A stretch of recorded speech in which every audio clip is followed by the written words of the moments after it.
The day my daughter Melissa took my house deed for safekeeping. She told me I should be grateful someone was finally helping me keep my papers in order. Then she asked me to meet her at the county clerk's office. She had a folder under her arm and a real estate agent waiting in the hallway. Before I could ask why, Melissa told the clerk I had decided to transfer my home because I was having trouble managing a loan. That house was not simply a house. William and I paid for it over 34 years, one careful mortgage payment at a time. The clerk examined the deed Melissa placed on the counter, then turned to the final page and went quiet. "Mrs. Clark?" she said. "Did you sign this acknowledgement in front of a notary?"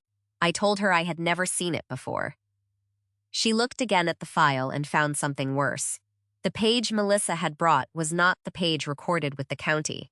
It was a replacement. And the original missing page contained a detail my daughter had never expected me to see. Subscribe for more evidence-driven family justice stories, and tell me in the comments, would you ever hand over your house deed to a relative for safekeeping? My name is Rebecca Clark. I was 68 years old then, and until that morning at the county clerk's office, I had spent most of my life believing that if you raised your child with love, truth, and patience, those things would come back to you when you needed them. I was wrong about that. Not completely wrong, but wrong enough to learn that love without boundaries can become an invitation for somebody else to take what you have spent a lifetime protecting. The house Melissa wanted me to transfer sat on Willow Creek Road, at the end of a quiet block where maples leaned over the sidewalks in October, and every porch seemed to hold at least one old chair nobody could bear to throw away. William and I bought it when Melissa was 8. Back then, the siding was pale yellow, the kitchen cabinets were scratched, and the backyard was mostly dirt with one tired apple tree standing near the fence. We did not see any of that as a problem. We saw a place where our daughter could grow up with a room of her own. William worked maintenance schools. I worked at the public library downtown. Neither job made us rich, but we were steady people. We packed lunches. We repaired things before replacing them. We made one payment at a time. For 34 years, every mortgage payment came out of our joint account on the first of the month. When money was tight, William picked up Saturday calls repairing boiler systems at the schools. I took extra evening shifts during summer reading programs. One winter, when the furnace gave out and the car needed brakes in the same week, we ate soup and cornbread for 6 nights because that was what was left after we paid the bills. We never complained much. That house was proof that ordinary people could build something permanent if they kept showing up.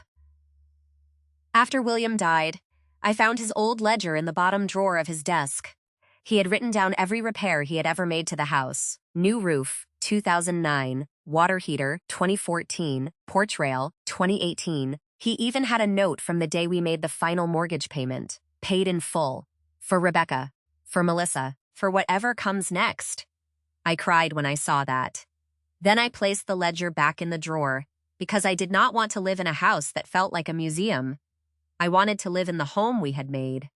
For the first year after William passed, Melissa called almost every day. At first, I was grateful. She would ask if I had taken my blood pressure medicine. She would remind me about my physical therapy after I fell in the grocery store parking lot.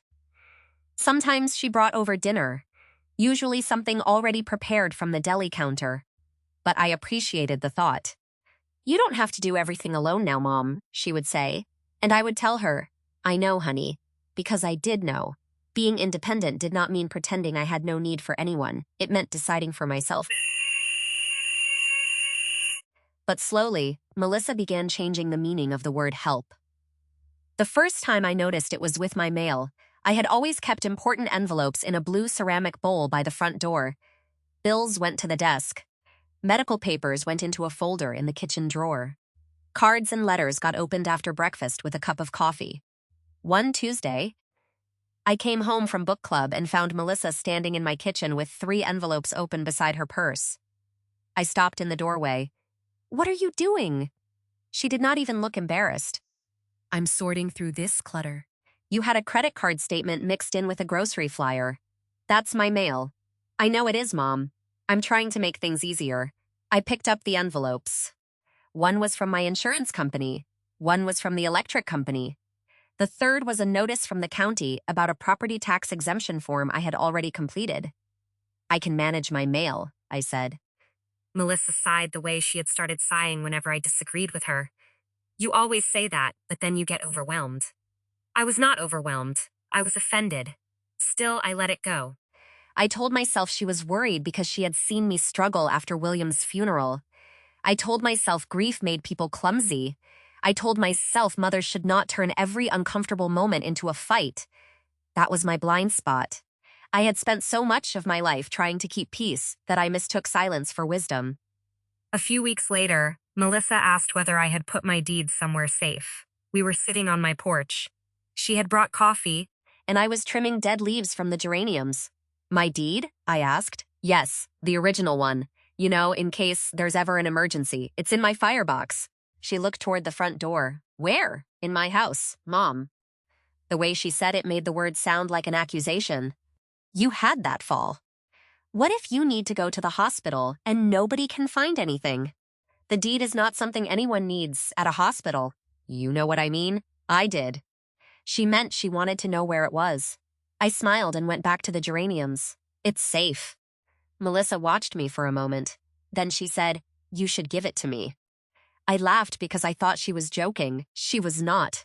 I have a locking file cabinet at my apartment, she said. I could keep all your important documents together. Your deed, insurance papers, bank statements, maybe your will. That way, if something happens, I can handle things. There's nothing to handle. That is exactly what people say before something happens. I put down the garden shears. Melissa, your father and I made arrangements. I have an attorney. I have my papers. And I am still capable of calling people when I need them. Her expression changed so quickly I nearly missed it. The concern disappeared, and something harder moved underneath. I'm only trying to protect you, she said. I know you believe that.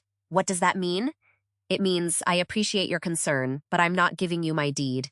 She stood up, picked up her purse, and left without hugging me goodbye. For the next 2 weeks, she barely called.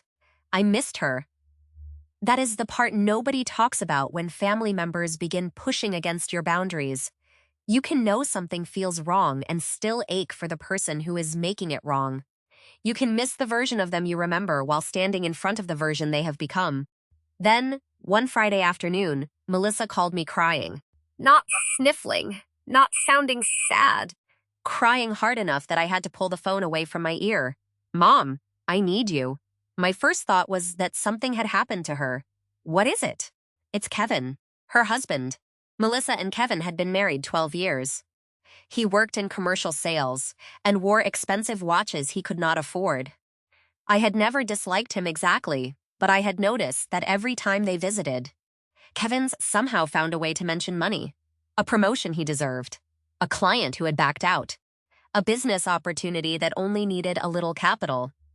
William used to listen politely and then change the subject. What happened to Kevin? I asked. He got laid off, she said. They're behind on rent. He says it's temporary, but I don't know what to do. I felt my anger soften as it always did when she sounded frightened. Come over, I told her. We'll talk. She arrived an hour later, alone. Her mascara had smudged beneath her eyes. And she held herself tightly as if she were cold. For nearly 20 minutes, she told me about their bills.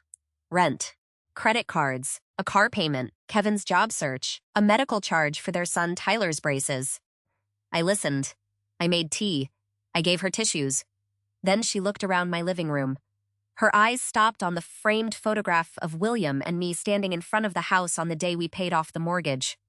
Dad would have helped, she said quietly. I felt something in my chest tighten. Your father would have wanted you to be honest with us before things got this bad. He would have helped me. He would have asked for a plan. Melissa wiped her face. I have a plan. She pulled a folded sheet of paper from her purse. It was a list of expenses, written in neat columns. At the bottom was a number, $25,000. I stared at it. That is not a small emergency, Melissa. I know. Do you and Kevin have anything saved? She shook her head. Have you spoken to a credit counselor, your landlord, Kevin's former employer? Mom, please. That word again. Mom. This time it carried frustration. I'm not asking you to fix everything, she said. I'm asking you to help me keep my family from falling apart. I had savings. Not enough to be careless, but enough that I could have given her a portion and still slept at night. William and I had built that account slowly, the same way we built the house, but $25,000 was not help. It was my security. It was the roof over my head if the furnace broke. It was my independence if my health changed. It was the money that meant I would never have to beg anyone to make decisions for me. I can give you $2,000, I said, and I will help you look at the rest with a financial counselor. Melissa stared at me as if I had slapped her. $2,000? It is what I can responsibly give. You have a house worth more than $200,000. There it was. Not a question, not concern, a calculation. My house is not available money, I said. But you're alone in it. Yes, you have 3 bedrooms, Mom, and I have lived in this home for 42 years. She stood so fast that the tea in her cup trembled. I'm not. I am acting like your mother who wants you to get help without giving away her own future. Her face went still. Then she picked up her purse. Fine, she said. I understand. But she did not understand, or maybe she understood perfectly, and that was the problem. After she left, I sat alone in my living room until the light outside turned blue. I kept thinking about the way she had said the value of my home as if it were a solution to her rent problem. Not our house, not Dad's house, a house, an amount. The next morning, Harold had handled William's estate after he passed. He was careful, gray-haired, and patient in a way that made you feel less foolish for asking questions. I told him I wanted to review my estate plan. Of course, he said. Is there a particular reason? My daughter has been asking about my deed. There was a pause. Then he said, Mrs. Clark, bring your documents in this week. And until we speak, please don't sign anything you did not request yourself. His voice was calm, but the words settled heavily in my stomach. I took the firebox from the back of my closet that afternoon. It was a small black metal box with a combination lock. William had bought it after a neighbor's basement flooded and ruined every family photograph she had stored in a cardboard carton. Inside, beneath our marriage certificate and my insurance policy, lay the original deed. I held it in both hands. The paper was old, but clean, folded along the same lines it had carried for decades. My name and William's name were printed in black. I ran my finger over the county recording stamp and felt something I had not expected. Fear. Not because the deed was missing. It was still there. But because I suddenly understood why Melissa had been so disappointed when I refused to hand it over. She had not been asked. On Monday, I met Harold at his office. He reviewed my will, the transfer on death designation on my bank accounts, and the warranty deed for the house. He explained that I did not need to give anyone the original deed for safekeeping.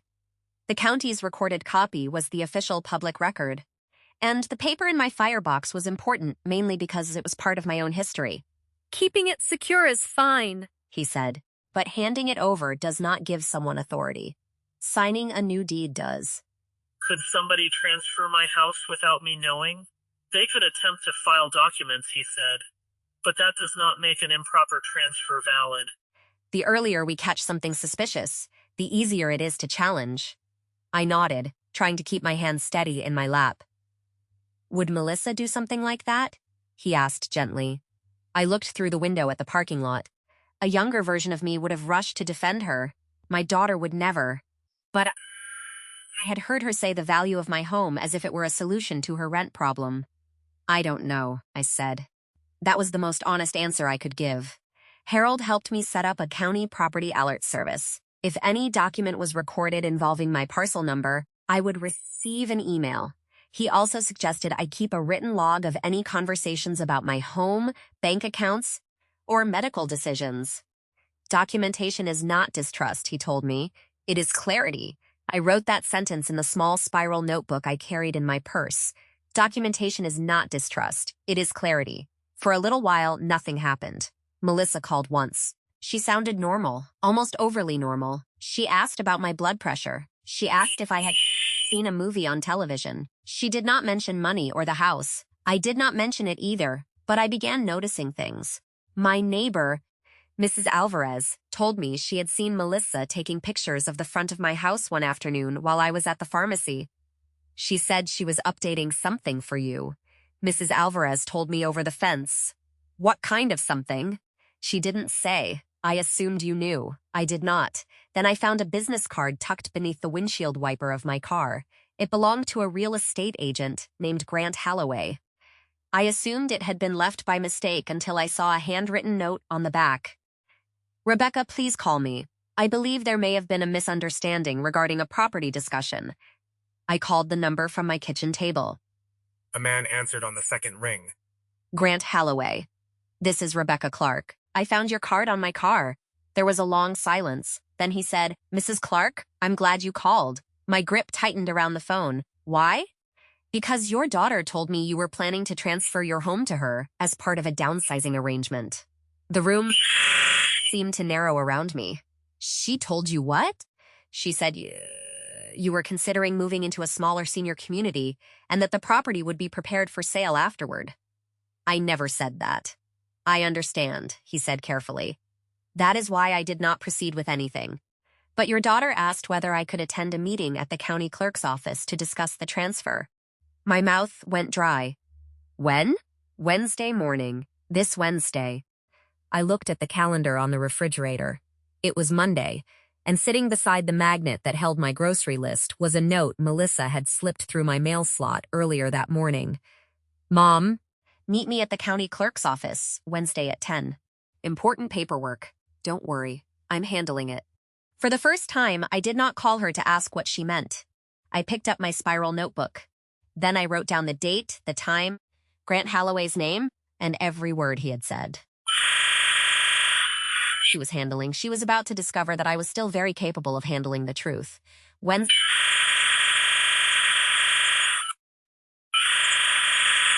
Not because I wanted to impress anyone, but because I needed to feel like myself. I wore my navy dress, the one with the small gold buttons, and the pearl earrings William had given me on our 25th anniversary. Before I left, I placed my original deed back in the firebox. Then I locked the box inside my closet and called Harold Bennett's office.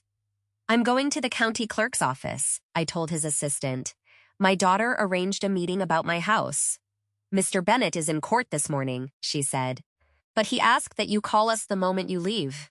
I will. I did not tell Melissa I had spoken to Harold. I did not tell her I had spoken to Grant Holloway either. For years, I had believed that being direct was always the same thing as being honest. But there are moments when you have to stop handing your thoughts to the person who may be using them against you. The county clerk's office was in the old brick building beside the courthouse. Its wide stone steps had been worn down by generations of people carrying tax forms, marriage licenses, death certificates, and property papers through its doors. Melissa was waiting just inside the lobby. She had on a cream-colored coat and carried the same large leather folder I had imagined when Grant told me about the meeting. Grant stood several feet behind her near the hallway entrance. He looked uncomfortable when he saw me. Mom, Melissa said brightly. There you are. I was starting to worry. I'm right on time. She looked at the clock above the security desk. You're 5 minutes late. I parked farther away than I expected. Her smile stayed in place, but her eyes narrowed for half a second.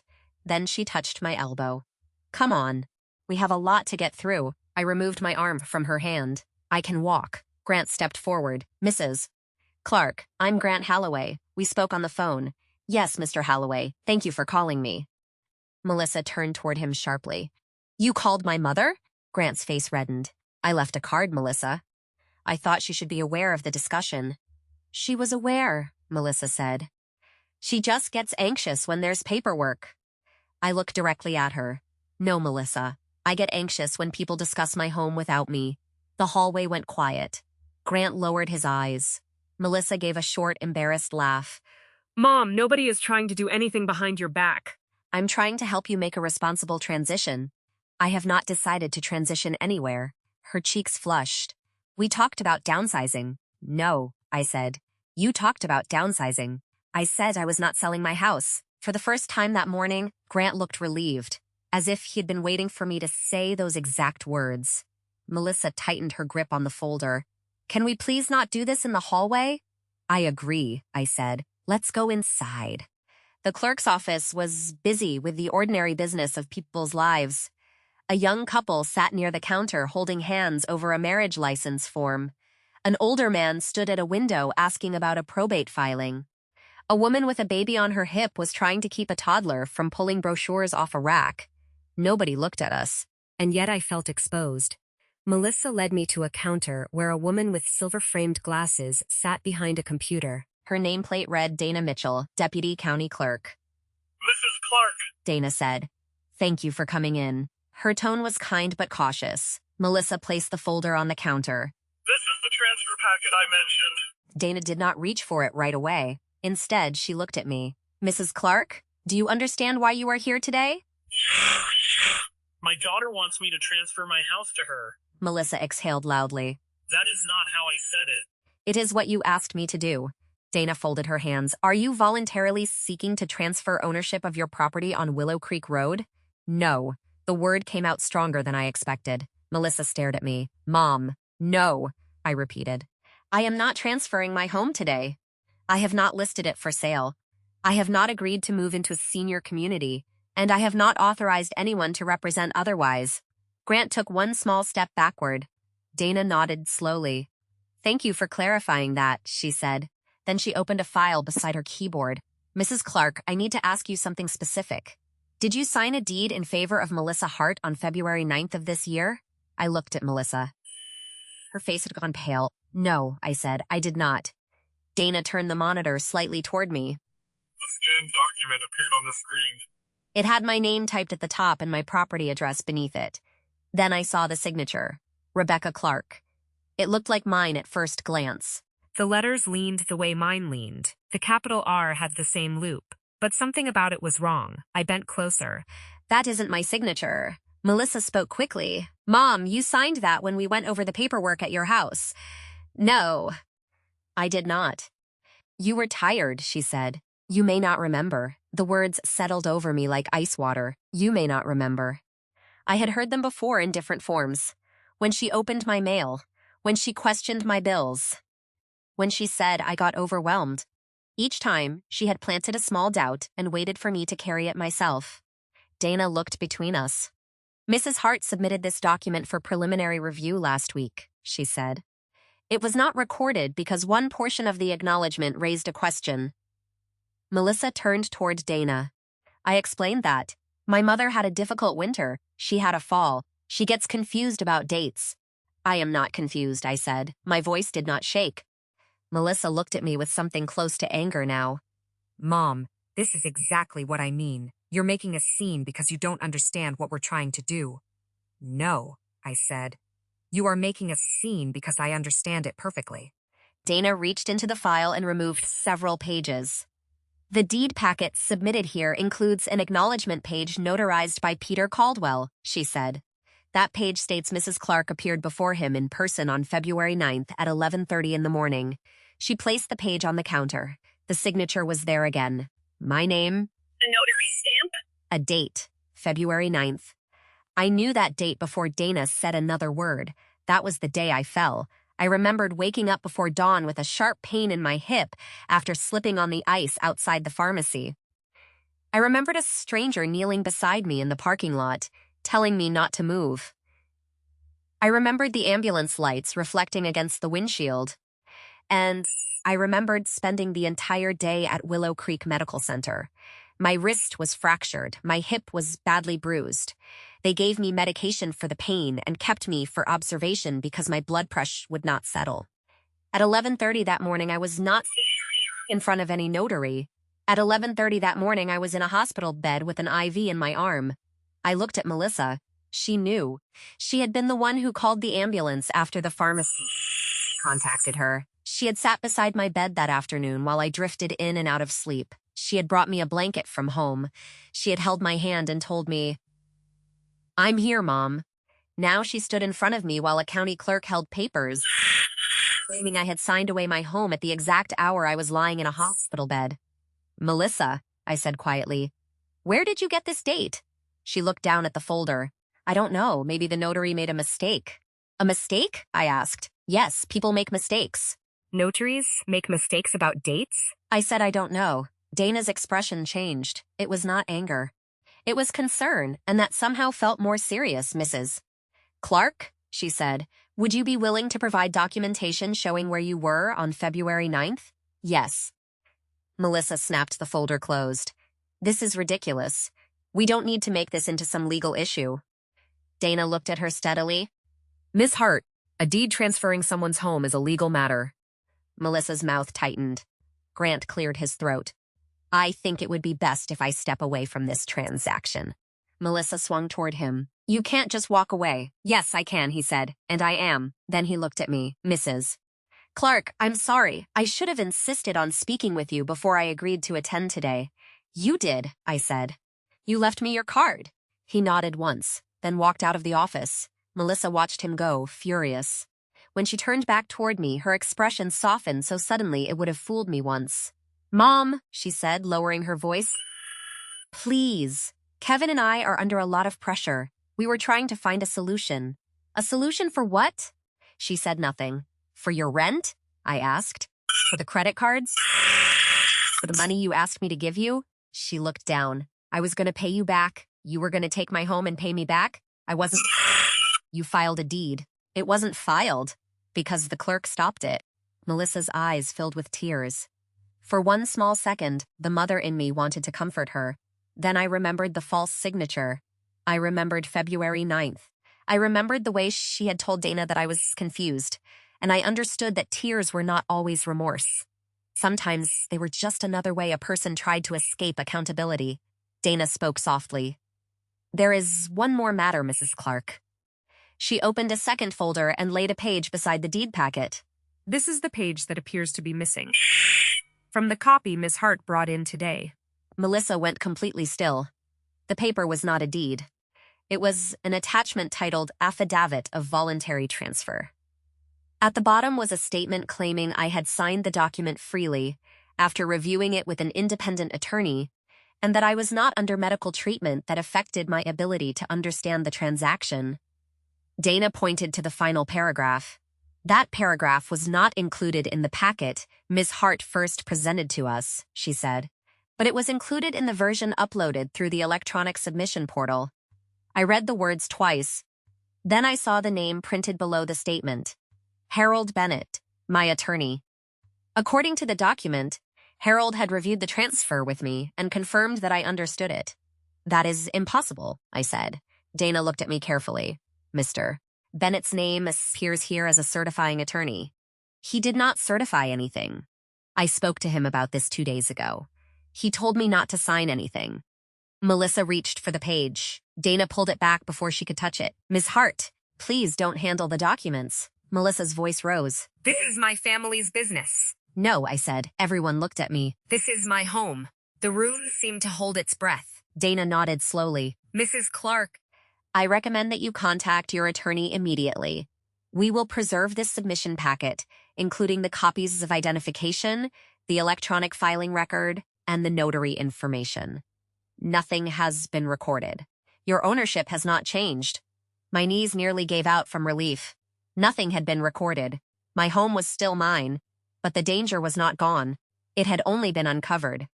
Melissa gathered her purse with shaking hands. I can't believe you're doing this to me, she whispered. I looked at her for a long time. Then I said, you brought me here to sign away my home. You told them I could not manage alone, and you used a day I was in the hospital to make it look like I agreed. I was desperate. Desperate people ask for help, I said. They do not build lies around their mother. She turned and walked out of the office. I did not follow her. For the first time in my life, I let my daughter walk away carrying the weight of what she had done. Dana gave me copies of the papers and wrote down the name of the notary, Peter Caldwell. Then I sat in a wooden chair near the back wall and called Harold. When he answered, I could barely get the words out. Harold, I said, there's a deed. It says I signed it on February 9th. It says you reviewed it. His voice became very quiet. Mrs. Clark, do not leave the clerk's office alone until you have copies of everything. I am on my way. I looked down at the false signature in front of me. Then I looked at the missing affidavit page. And beneath Harold's printed name, I saw one final detail I had missed before. There was a case number typed in the corner. Not a county recording number. A hospital record number. Same number from my medical file on the day I fell. Melissa had not only used the date of my hospital visit, she had somehow gotten access to the records that proved I was there. Harold arrived 40 minutes later with a leather briefcase under one arm and a look on his face I had only seen once before. It was the look he wore when he told me William's estate would be settled properly, but that there would still be difficult days ahead. He did not rush in shouting. He did not make promises he could not keep. He sat beside me in the county clerk's office, placed a hand over the copies Dana Mitchell had given me, and said, "Rebecca, you did exactly the right thing by refusing to sign anything." Then he read every page. The false deed, the notarized acknowledgement, the affidavit claiming he had advised me, the hospital case number typed in the corner. When he finished, he took off his glasses. "I did not review this document," he said. "I did not authorize the use of my name, and I am going to make that very clear in writing." I felt my throat tighten. Can Melissa really lose my house? No, he said. Not today. Nothing was recorded. Dana put the packet on hold before any transfer went through. That was the first full breath I had taken all morning. Then Harold continued, "But an attempted filing like this has to be taken seriously. We will request a fraud review through the recorder's office. We will notify the notary's office that the acknowledgement is disputed, and we will send a written notice that no one is authorized to act on your behalf concerning this property." I looked down at the papers. The words felt strange to me. No one is authorized to act on your behalf. I had always thought of Melissa as my daughter before anything else. But sitting there with Harold beside me and Dana across the counter, I had to acknowledge something painful. My daughter had chosen to act against me. Dana brought over another page from the submission file. "Mrs. Clark," she said, "there is something else you should see." It was a copy of a driver's license submitted with the packet. At first glance, it appeared to be mine. My picture was there. My name was there. My date of birth was there. But the address was wrong. Instead of Willow Creek Road, the card listed an apartment number on Fernwood Avenue. Melissa's apartment. The number had been printed so neatly that I almost missed it. Dana pointed to the edge of the page. "The identification copy appears to have been altered," she said. "The original image may have been scanned from an old document, but the address field does not match the state record." Harold looked at me. "Did you ever give Melissa a copy of your driver's license?" I thought about it. Then I remembered the afternoon, months earlier, when Melissa told me she needed my identification to help update my pharmacy account. I had handed her my wallet while I searched for a coupon booklet in the kitchen drawer. She had taken a picture of my license with her phone. At the time, I did not question it. I had trusted her. Now that small moment returned to me with a different shape. "Probably," I said. "I didn't think it mattered." Harold nodded gently. "Trust is not foolishness, Rebecca. Misusing trust is the wrongdoing." Those words stayed with me, because shame had been creeping in all morning. I was ashamed that I had not noticed sooner, ashamed that I had let Melissa open my mail, ashamed that I had let her make me question my memory. But Harold was right. The shame did not belong to me. That afternoon, I went straight to Willow Creek Medical Center with Harold. We did not demand records from the front desk. We spoke with the hospital's privacy officer, a woman named Mrs. Ellis, after Harold explained that a medical reference number connected to my February 9th hospital visit appeared on property transfer paperwork I had never signed. Mrs. Ellis could not tell us everything immediately. She explained that the hospital would need to investigate how my protected information might have been used, but she verified one fact. On February 9th at 11:30 in the morning, I had been admitted to observation and receiving treatment. She printed a formal verification letter stating the date and time of my presence at the hospital.